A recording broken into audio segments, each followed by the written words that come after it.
Hey, what's going on, New World? It's Bebop here. Today's video will be most likely the last New World video that I upload where I talk on it. I have one that's going to come out. It's just me riding around the whole map without looking at the map the whole time, so kind of get turned around a little bit, but it's going to be something I can look back on and listen to and just ride through Aeternum once more if I ever feel the need to come back and look at the video and have some nostalgia.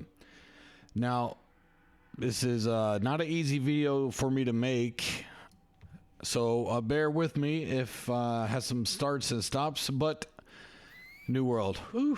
It's been over 4 years now. I think my first stream of New World was July 21st, 2021, something like that, during the beta. Had no clue what I was doing, never really played an MMO. Fallout 76 was the closest thing to an MMO that I actually played at that time. And so when I got into this game, it was a nice break from the Call of Duty or first-person shooter or sports game like Madden, that I could come in here, you know, simply farm stuff, learn a whole new type of game that I've never experienced before. And then it didn't take long before I really just fell in love with it like I did Fallout 76, even though Fallout 76 was just one of the worst games ever made. This game, starting off, had a lot of issues. It wasn't the greatest game ever, but I saw a lot of potential. The world was beautiful. The sounds of mining, the sounds of the weapons, the abilities, just the whole environment, it just looked great. All the different animals, the trees, the sunsets, the sunrises, as you can see here, it just looks absolutely stunning and beautiful. Let's go ahead and talk about the news that we recently got with Amazon shutting down the whole gaming department. So AGS is gone, and there's only basically a few devs left to just simply run operations like a skeleton crew and keep this game up for, I don't know, sometime in 2026 they'll shut it down and it'll be forever gone. But until then, they said they'll give us 6 months warning before they do that. But man, to get on every day and stream, I'm gonna keep doing that probably for another week. I don't know how long my buddies are gonna last getting on. For a lot of us, we want to continue to be there for each other and do some of the new content so we can try to help people through the new raid and all that stuff. But I think really quickly a lot of us are gonna fade, and I didn't think that would be the case, but man, every time I get on here, it's just like a punch in the gut, and it's getting increasingly difficult. Like creating this video, riding around. I mean, I just kept riding and riding and riding because I really didn't want the ride in, and just want to go as many places as I can and just try to view everything I can. So. It's going to be really tough. We won't be able to find another game like this ever. And that's why when you come across games like this and you're playing and you got a lot of friends in the game, you got to really enjoy those moments because times come and go. And you don't even know you're in the good times until it's over and you have to look back. And you wish you maybe would have freaking, took that in a lot more and didn't let you would have wished you didn't let the little stuff bother you. Now, Amazon did recently settle a month ago with the Federal Trade Commission, the FTC, a $2.5 billion, $2.5 billion lawsuit, because the Federal Trade Commission was alleging that Amazon used deceptive practices, trying to, make it to where people accidentally would sign up for Prime. And then they would make it, allegedly make it very difficult for them to unsub from Prime. So they basically reached a settlement, and it's $2.5 billion. That was on September 25th. And so that has to factor in probably with why they're shutting down different, departments in their business. Now, we can look, Amazon's got trillions of dollars they're worth, I think it's like $4 trillion or whatever it is, right? But still, a $2.5 billion settlement is big, big money. Cutbacks got to come somewhere, and they got to go fast, So they looked around, they said, look, we're not really interested in this, let's cut it. We'll say we're moving to more AI stuff, which is maybe what they're doing, but I don't think it's the sole reason of them cutting the whole gaming division here. I think it's a lot of it's going to be just because of that $2.5 billion lawsuit, and they'll throw some shade just like, here, this will distract everybody. Tell them it's AI. It's taking over every other business. You know, we'll just say it's that. That's what we're moving into. Don't let them, know about the other lawsuit thing, okay, and our deceptive practices allegedly. Now, maybe I'm getting a little bit bitter or something like that right here, but man, this game was on the uptick the last like 4 or 5 months. Numbers were increasing. Had like 50,000 signing in every day to play it. The best new content update that they've had. New enemy types. The castles look so good, which got you excited for the Lord of the Ring project that they had been working on and that they were going to continue to work on. And now that whole thing's, 86th. It's out of there. But let's get back to focusing more on New World. Started playing many years ago when it first came out. And then, I used to watch Benedict and the crew with Roger and some other guys, Drexen. I can't remember the healer's name, but Call Me Mags, I think, was part of the crew for a while. I used to watch them and asked Benedict, a lot of questions about the game and how to become better, because they were originally the first, really goated speedrun crew in the game. And they basically had a lot of the knowledge, did a lot of the testing to find out damage numbers, what's the best setup, what's the best skill set, and all that good stuff. And he was very nice answering all the questions. And, then it was, I would look up other people and watch Baggins, of course, for like healing stuff when I got into healing way back when. And then, to come full circle, to be able to get to actually talk to them, meet them, conversate with them, and then have them raid me at the end of the day, years down the road, was really, really cool.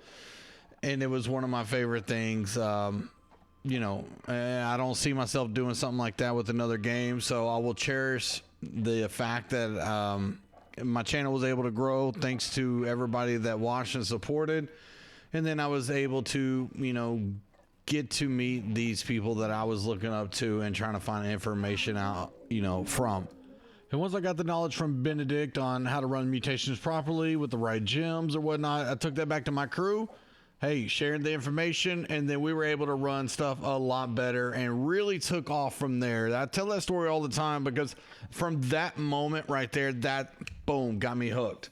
When I was waking up every day, it was Benedict and them on speed running and doing all that. I was trying to learn all the information, just, download that in my brain as quick as I could, take it to my buddies. Hey, here's what we're going to do, and shout out to Lucian, Prezium, and Pixie, everybody there that, hung out, and we tried to grow as a group and get better as a group, all the way up until I eventually found Mojito through Benedict's Discord. Mojito took a huge chance bringing me in. I was going from being a main tank to a DPS. Mojito's like, do you DPS? Because that's what we need. I'm like, yeah, dude, I DPS all the time. I didn't know what the hell I was doing. I main tanked the whole time I played. But I was lying out. Boy, I was lying my ass off, all right? But Mojito, he didn't need to know that, okay? But I remember sending him, a video because he was like, you got anything I can watch, see your skill, whatever, blah, blah, blah. And I sent him this video. He's like, do you have a colorblind assist on? And I was like, I don't know, maybe. He's like, because it's really yellow and green. I'm like, oh, I didn't even know. I was playing like that for like 2 years.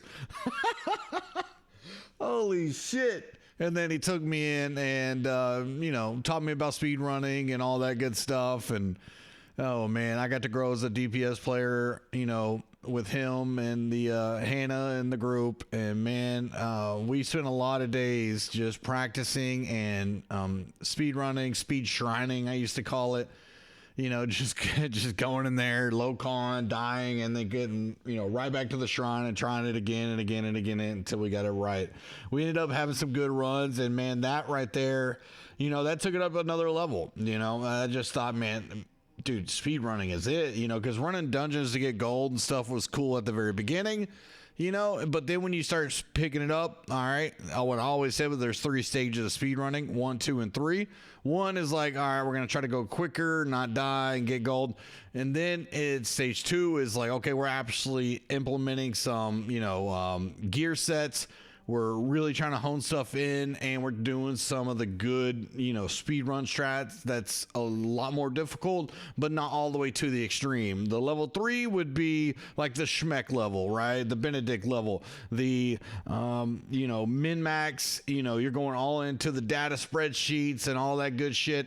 And then you're getting the exact loadouts, you're practicing, you're looking at damage numbers, trying to think of every little equation, every little thing you could do in every little bit of room, possible. And man, it just gets really fun to nerd out and do that stuff. And when you get good runs and you're building with people and you're seeing like, holy crap, we're getting faster. How far can we push this? That's what's fun, man. And you can probably tell by the energy in my voice right now, dude. Oh man, I'm going to miss the hell out of that because... man, just nerding out every week. What's the mutation? Okay, what one are we running? All right, what are we doing in this room? What are we doing in that room? What are we doing at the bosses? And it's just so much. It was so much fun. And if you just run mutations to get gold or whatnot, then you wouldn't understand when you start pushing the limits of low con, danger versus risk and reward. Then, that's when it gets fun. That's when everybody's heightened up and your skill set is really going to be on display. Can you do it or can you not do it? Now, while I was in the EU on NISA server, I am here in Texas, but I've played over on NISA ever since I met Mojito and them. Met a lot of good people over there, and the PvE scene over there was always spectacular. NISA still to this day is the best PvE scene in New World and has been for over 2 years now. Whatever it is over there in the water, they just love some PvE, some speed running, score running, and it's just basically been my home for the last 2 or so years. I used to have a speed run group on Marama, and they were really good, but after a while, I think in February of 2023, after the devs trolled us and whatnot, they all quit the game about a week later, because once the devs came out and trolled us, made fun of us, that was the last straw for those guys, and I don't blame them one bit. There was a lot of us that went to other games trying to look at what we would play and blah, blah, blah. And some of us ended up coming back, and a lot of them ended up not coming back. So, shout out to those guys. They probably won't see the video, but man, that was a really good time that we used to have on Marama, and I used to look forward to that like every evening, getting on there and running with those guys. So... you meet a lot of good people playing this game, and that's what's really going to be hard. What you're going to miss is the people you came across, the people you've spent time with in OPR or 3v3s or going over gear and just kind of geeking out together. Nitty and I used to stay up till 3 or 4 in the morning or whatever, just chatting about New World builds and what we want to do the next day and what we're going to do on our stream to try to make it grow and all that good stuff. And speaking of that, I was around 25 followers on Twitch when I started streaming New World, and now I'm over 3,000 in about a year and a half or 2, which is just incredible. I mean, I just never would imagine that would have been even possible. And then, on YouTube, I went from about 800, subs. I used to make Call of Duty shorts and videos like that. I went from 800 to what am I at now, like 5,700, something like that. So I'll always be proud of it. Yeah, it's still ultra small channel. I get that. It's a, nobody kind of thing. I get it. But it was still really cool to do. I will always cherish that. And I gave everything I could to New World and trying to teach people what I knew, because the people that taught me, I thought it would be really cool for me to help others, because that's what I used to love doing, trying to explain what pulls you want to do as a tank, how to run this mutation properly, what you should do with your gear, how to run this weapon properly, what you should do in this situation, just all that kind of stuff. And my favorite comments were to see, tanks come in and say, hey, your tank videos helped me out a lot. I was really nervous about running the Gorgon or, tanking this mutation. And then I did it. It was a lot easier than I thought it would be. And your guide helped out a lot. I mean, that right there, man, I'll cherish forever. Because, when you start making YouTube videos, and hell, I was like 40 at the time or something like that. He was like, man, nobody gonna listen to my old ass. You know what I mean?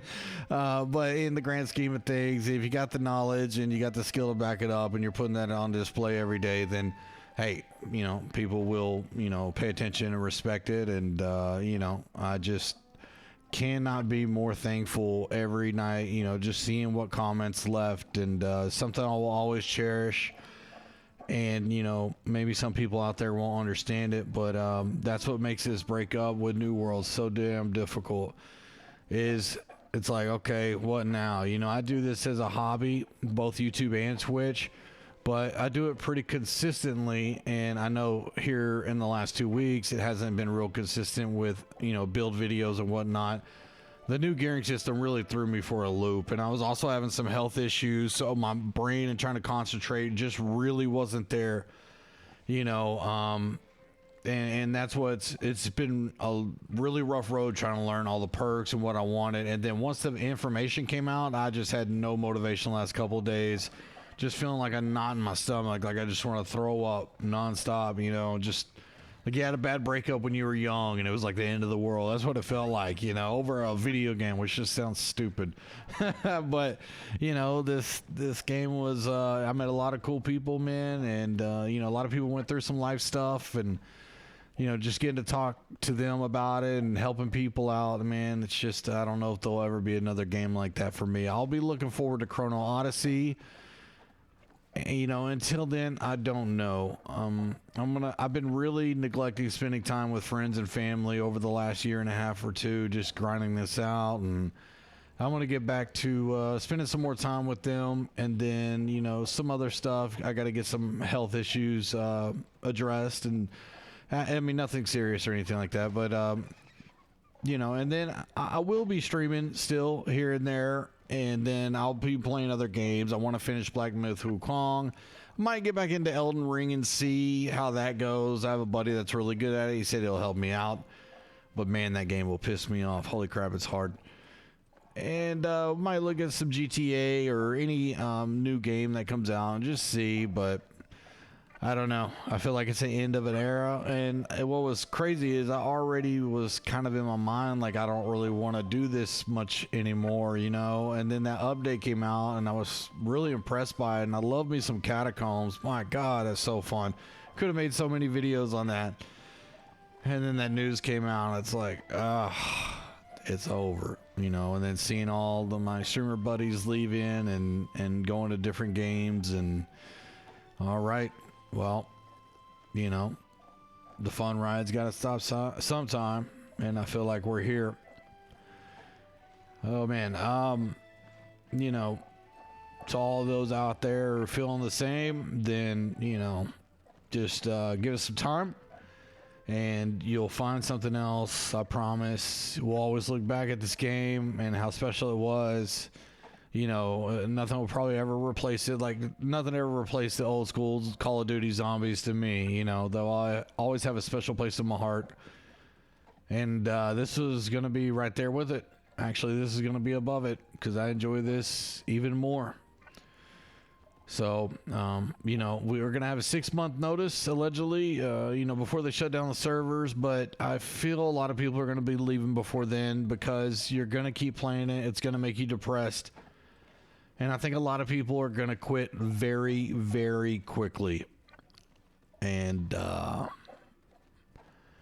stream it, you know, as much as I can, you know, but at some point it's going to make me sick every day to keep on doing that. But I want to be there for y'all. I don't know how long I'll last doing that. Anyways, all right. Well, I'm going to end it there.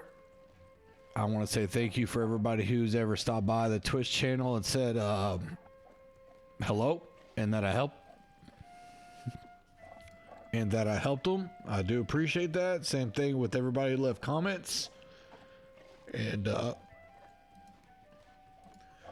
I'll see y'all in the next one. Later.